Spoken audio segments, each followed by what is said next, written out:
Caris, Booba, Booba, Octogone.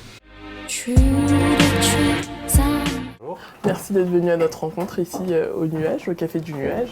Alors, dites-moi, qui est Silver Lamotte ?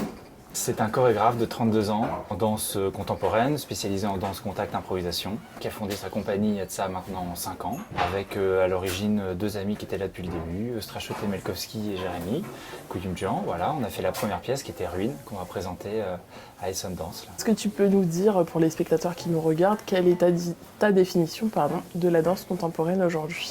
La définition, c'est un ensemble d'esthétiques ou de techniques qui se croisent de manière contemporaine au jour J. Donc la danse contemporaine d'aujourd'hui n'est pas celle d'il y a 1 an. Après, il y a des grands courants qui durent et qui perdurent. On est sorti d'un courant conceptuel qui a duré une petite vingtaine d'années. Maintenant, on est dans un retour au mouvement. Pour moi, à partir du moment où il y a une réflexion sur un corps, ça devient de la danse. Voilà, ce qui inclut des formes plus performatives. Pour moi, le simple petit mouvement, tant qu'il est pensé et conçu, fait danse. Alors, à ton avis, pourquoi les spectateurs ou les gens en général associent souvent au terme danse contemporaine les adjectifs complexes ou incompréhensibles ? Je pense qu'en fait, le corps a cette caractéristique abstraite qui rend peut-être les choses complexes pour les gens dans la lecture du sens, puisqu'on a dépassé un peu le stade du mime ou simplement pour évoquer une action, on n'est pas obligé de la mimer, on peut l'évoquer de manière poétique.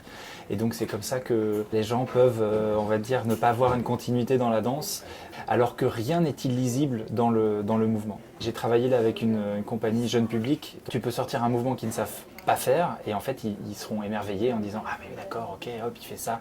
On peut faire des jeux du cirque, des apparitions, disparitions, des chutes, des vols, on peut faire des portées, et en fait ils verront la fonction poétique des choses. Donc je pense qu'avec une âme d'enfant, c'est beaucoup plus simple de comprendre la danse.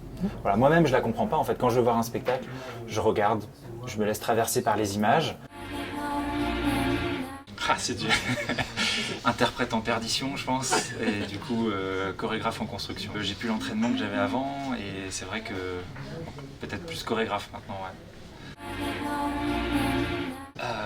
J'ai préféré le CNR de Rennes, c'était beaucoup plus cool, mais le CNSM de Paris, c'était vachement plus formateur, riche, donc sans conteste ma vie à Paris.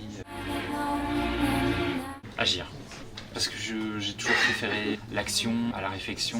Je suis très intuitif, on va dire. Même dans tous mes projets, j'ai toujours une phase de construction et de réflexion. Je crois beaucoup plus en l'intuition, ce qui fait que toute cette préparation, après, elle est complètement remise en question. Et avec la force de l'intuition, parfois, les choses peuvent prendre un tournant beaucoup plus riche que ce qu'on avait envisagé dans un premier temps, seul, dans son esprit, comme ça.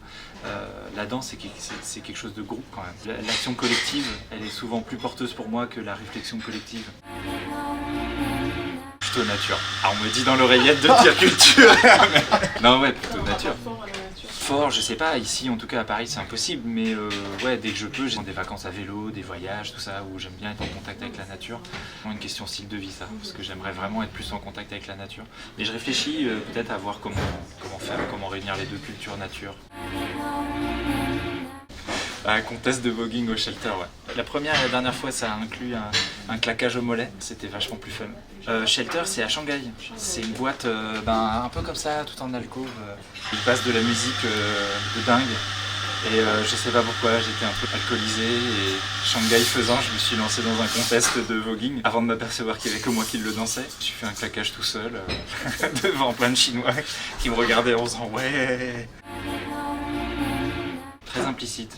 Explicitement implicite, parce qu'en fait il est construit autour d'iconographie, donc c'est très explicite, ça, parce qu'on les met très en avant, comme ça, parce qu'on les a repris vraiment à l'expression, au porté-prêt, au pli de peau, et en fait derrière ce message-là qui est très plaqué devant, comme ça, qui est très mis en avant, il y a une réflexion un peu implicite autour de la beauté, de comment sublimer un peu le réel qui nous entoure.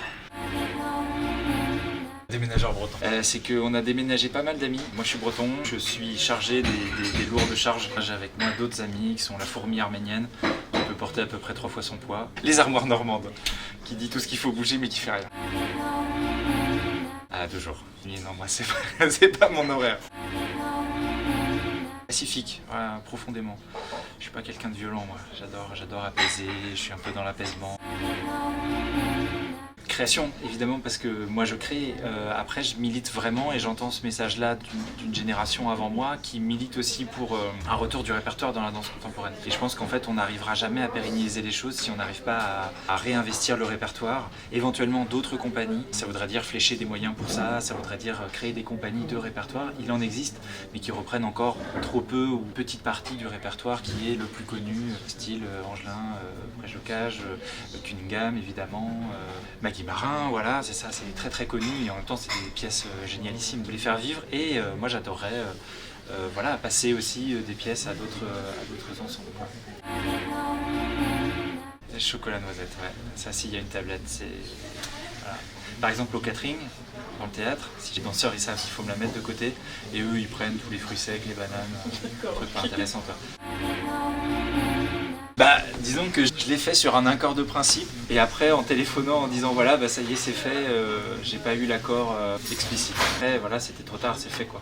Tatouage assez cubique ici sur le bras. Alors on était à Séoul, Jérémy et Alexandre Tachlar et en fait on était en tournée tous les trois. On cherchait un endroit pour faire un tatouage parce que ça faisait longtemps qu'on avait réfléchi. On voit un gars qui a plein de tatouages recouverts, vraiment des oreilles aux pieds de tatouages et on dit bah où est-ce que tu as fait ces tatouages, ils sont cool. Ok, je téléphone à un copain.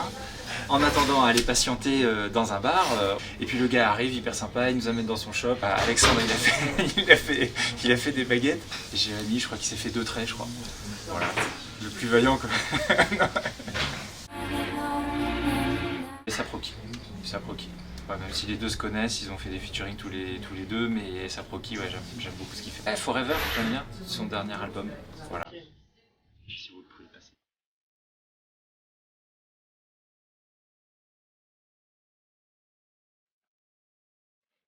Sage, je suis pas exubérant. La sagesse incarnée, non, plutôt discret en fait. J'ai été très grand très vite et je supportais pas de rentrer dans une pièce et que tout le monde ne me voit que moi. Donc j'ai toujours eu un tempérament un peu discret. J'ai développé des blagues pour éviter qu'on parle de moi, donc je fais des blagues sur les autres.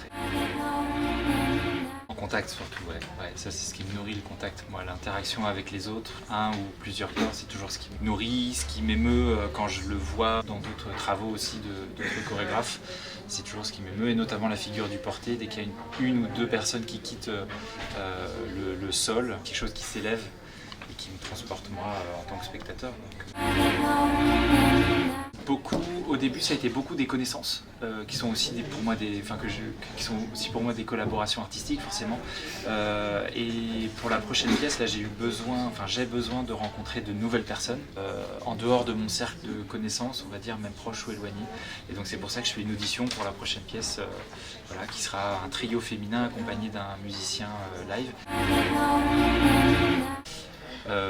Musique live, c'est vraiment un grand kiff de travailler avec des musiciens au plateau. Parfois c'est pas possible parce que ça a un coût et puis c'est pas forcément cohérent par rapport à telle ou telle pièce. En live, moi c'est toujours quelque chose que je privilégie.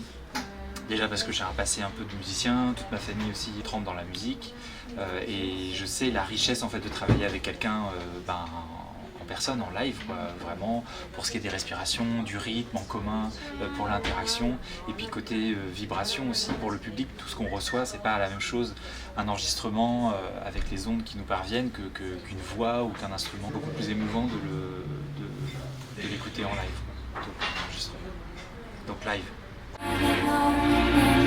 Le sens du toucher, certainement. Si j'avais un super pouvoir, ce serait d'avoir autant de terminaisons nerveuses que dans la pulpe des doigts, parce que c'est là qu'on en a le plus. Et ce serait génial d'en avoir partout ailleurs, quoi. Sentir autant avec les pores, le reste des pores de la peau. Voilà, super touché. Touchman. Touchman. J'ai fait une formation à Chiang Mai, en Thaïlande. C'est dans le nord de la Thaïlande. Voilà. Ouais. En fait, c'est une petite méthode de percussion qu'on utilise à la fin des massages pour se relâcher. En fait, c'est une petite technique de percussion que tu viens percuter comme ça. C'est pour quand tu quittes vraiment la personne et le membre que tu viens de masser, tu fais des petites percussions comme ça. Parce qu'à l'époque, j'étais vraiment uniquement danseur qu'on a besoin de s'automasser déjà, donc il y a beaucoup d'automassage parce que voilà, voilà, c'est la réalité. Et après, on se masse beaucoup les uns les autres aussi pour soulager la douleur, se préparer. Voilà. Et donc 2 mois et demi en Thaïlande et j'ai appris le massage. Ok, je te remercie Sylvain pour ta temps. Merci à toi. Et puis on se retrouve bientôt dans le festival. Le 28 mars.